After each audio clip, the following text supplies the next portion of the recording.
Hey, creative souls, writers, word witches. What happens when a writer's homeland turns against them? When the very act of writing becomes dangerous? That's what I'll be talking about in this video. But first, I want to say thank you, thank you, thank you to everyone who has subscribed recently.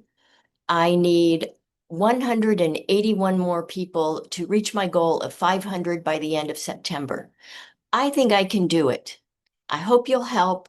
Thank you also for your likes, for your shares, and your comments, because all of that boosts me up in the algorithm. And as I keep saying, I am growing this channel organically. It's very slow going, but it is growing. And it makes me so happy when I log on and I see that another person has subscribed. It means the world to me. So thank you so much. I also want to invite you to join me over on Substack. I'm over there now.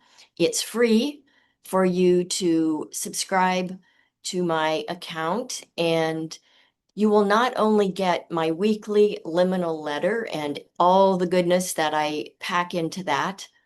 I send that out every week on a Friday to help you make this transition from the week into the weekend.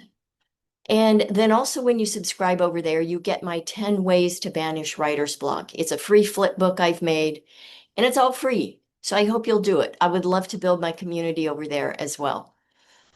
Hopefully you cannot hear my AC. It is hotter than, I will let you fill in the blank with your own naughty thoughts and words, but it is hot in here today. And so I have to have the AC on, and I hope it's not disruptive, that you can't hear it. So, about the subject at hand, I have been thinking about exiled writers a lot lately, especially given our current political climate. And I have a few names I want to share in this video, and then a longer blog post with more names, and I will put the link to that in the description. So, I want to frame this first by saying that exile can be a punishment, for sure. It can also be a strange gift in some ways. So while a writer might experience loss of place by being shoved out of their homeland, it can then lead to the freedom to speak more openly. And, there are two different basic kinds of exile. There are those who are forced out by their government, and then there are those who walked away voluntarily because of what was happening within their government, within their homeland. All right. So literal exile is about banishment, like I said, or deportation, some kind of political punishment. Self-exile is, as I said, leaving voluntarily, and this is often done to preserve one's safety, preserve their freedom, and their creative power. Because honestly, when our creative power is taken away from us, it can strip us of our will to live, our will to fight for ourselves and for others. It can strip us of our life force. And it's not a small thing, it's a huge thing. Huge, huge thing, gargantuan thing. And I'm really wanting to impress that upon people and to really take note of where we are right now and what's coming for us. And I'm not being alarmist, or maybe I am. And I think it's time for us to be alarmist. I think we all need to be worried and even afraid and thinking about how we're going to protect ourselves. Emotional exile, which I probably won't get into too much in this video, probably in another one. But emotional exile is maybe when someone is physically safe, but they feel alienated from one's homeland. And, this could be, for example, people of color. People of color have always lived in emotional exile. We could also argue that women have always lived in emotional exile. And this can also be framed as displacement. And like I said, future video coming up about that. So while I think I just said this, while exile can strip a writer of their belonging to a place, it can really sharpen their voice. Because being exiled can draw up rage, which can be the fuel that some people need to act and say, fuck you, I'm going to do this. I'm going to do this in my way. And if it means not being able to go back home, I'm going to do it even more. If it means I have to leave so I can do it, that's what I'm going to do. And when the will to speak our truth is that strong, I think that's a good thing. Okay, so I want to talk first. I'll give you just 4 names that came up on a list when I did a search for forced exiles. And this is not close to a complete list. Even the longer list on the blog post is probably not complete. I have not done an in-depth search yet, which I plan to do. I'll probably get Suzanne to help me with that. I went to ChatGPT and asked for a list of names, and then I pulled some out. All right, so I wanted to mention that disclaimer. So the first one that comes up on the list is Dante, and I think there were even a couple more way before Dante. Alighieri, banished from Florence and wrote the Divine Comedy while in exile. There's Victor Hugo, who was exiled from France for opposing Napoleon III and wrote Les Miserables. James Joyce, not formally banished, but censored and then effectively forced out of Ireland. And I'm going to butcher this name. I'm so sorry. Alexander Solzhenitsyn. Solzhenitsyn, maybe. It'll be on the blog. Expelled from the Soviet Union for exposing labor camps. So yeah, we don't want to call people out. We don't want to point the finger at those in power, or they're going to make us pay, right? By telling us we can't speak. And so what happened with most of the writers, I've just mentioned those that you'll find over on the blog, is that the exile often made their work bigger than the nation that cast them out. And so I think that's kind of funny. Here are some voluntary exiles. Ernest Hemingway chose Paris, Spain, and Cuba, sought distance from the US's puritanical culture. I wonder what he would think now. Gertrude Stein created her salon in Paris, away from American constraints. Langston Hughes traveled widely, found freedom and inspiration abroad. And Ta-Nehisi Coates, a more contemporary writer, moved to Paris partly for safety and creative breathing room.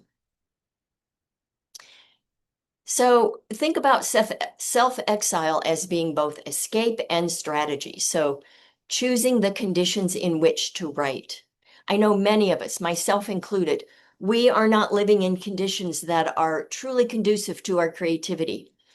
I die inside a little bit every day because I live in the city. And, while I don't want to let that overtake my view of life, it's a reality, and denying it will only interfere with my ability to create. And so I'm writing, yes, even though I'm not in optimal circumstances, surroundings for myself, but I know it could be better because I've experienced it. And I know a lot of you, I have heard from some of you, your challenges from your everyday lives that make it not ideal. And some people might say, well, we don't get everything in life. Well, okay, fine, but then we get to pick and choose. How important is you being able to write? Maybe it's not that important. I don't know. To me, it is ultimately important. It is the top of my list right now. And so I have these days where I will admit I start to feel a little trapped, like I'm in this gridlock. But every day I wake up and I just have to keep telling myself that no, I am going to make this change that I need and want happen. It is going to happen. And I don't know how, but I can just see it. And so I know it. And it needs to happen sooner than later because, like I keep saying, the clock is ticking. And now that I'm closer to 70 than 60, yeah, I feel a deadline coming. No pun intended. So I want to talk just briefly about, and I may go into some of these topics I'm hitting briefly a little more in depth in future videos or blog posts, but I want to talk a little bit about the shadow side of exile. Exile can bring loneliness. When I think about going to another country, not knowing a soul, leaving my grown kids here, they don't need me. They would be fine. But as I get older, it becomes harder to make friends. And especially if you're a strange one who has a very special brain, it gets even hard. It's always been hard to make friends. And even as we get older, although I have to say, just side note, I have been active on LinkedIn and I'm meeting the coolest people and meeting other really awesome people with strange brains, and it's making me very happy. But if I leave, I mean, I can still have access to them online, but there is something about having in-person people in your life. And exile can disrupt that. It can bring loneliness. It can bring loss of language. So if you move to a place where English is not the first language, that can set your brain in a whole different context. And you can get caught up in this wanting to assimilate and trying to learn that language and not being able to write in it. It could also at the same time sharpen your focus in your own first language and compel you to write even more to prevent that loneliness, right? Because writing does that for us. It does for me anyway. Writing keeps me from feeling lonely.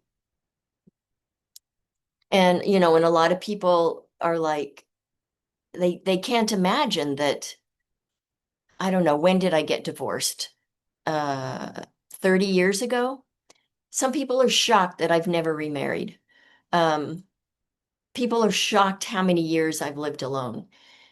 And to me, it's a lovely thing. I love it. And maybe part of that is because I have my writing, and so I never feel lonely. Another thing that exile can do is draw up nostalgia in people. And nostalgia can be this bittersweet thing, yes, but it can also bring about some really interesting and lovely pieces of writing when we get nostalgic about what once was. Women writers are often erased from exile lists because they kept their writing quiet already. Or their displacement that kept them quiet wasn't officially documented. And so, like I said, I'll be talking about this more in an upcoming video. I'll talk more about women and writers of color who have written from alienation and displacement. Because this is a real thing that people carry around with them now. Even before Dumbass was in the White House, since the beginning of time, I don't know, women, people of color have been alienated, displaced in their homeland, writing in secret or writing about that. So, what do you think? Is exile a tragedy? Is it a liberation? Is it both? So, I want to close with a few thoughts and some questions for you. And please leave me some comments. I really want to know what you think about this. Exile changes the texture of a person's writing. It strips away home. So place and setting are important in the stories themselves. They're also very important to the writer that is in the setting and the space. When that is stripped away, it can also strip away censorship. Think about how liberating that could be. It's like, have you noticed when you travel, if you've ever traveled alone, um, have you noticed this feeling you get of absolute autonomy? Like no one knows who you are, and you can be whoever the hell you want, and you can do things you would never do at home. And then you leave those stories in that place, or you can write about them. And you can write about them using a pseudonym if you don't ever want anyone to know what you've done. Not that I would know. Um, so censorship, so exile, I mean to say, is can be a double-edged sword. Um, and I'm just curious. Here's some questions for you for comments and anything else you want to share. Who do you think of when you hear the phrase exiled writer? Who comes to mind? Is there someone else I haven't mentioned in this video or on the blog post if you go and take a look at that? Do you think writers may perhaps write better when they are cut off from home, or might they write worse? Or is it situational? And what do you think determines that? So, like I said, upcoming soon, women and writers of color navigating this other kind of maybe internal exile of displacement and alienation and how that impacts the writing. So I'm curious also, if you were to self-exile, where would you go?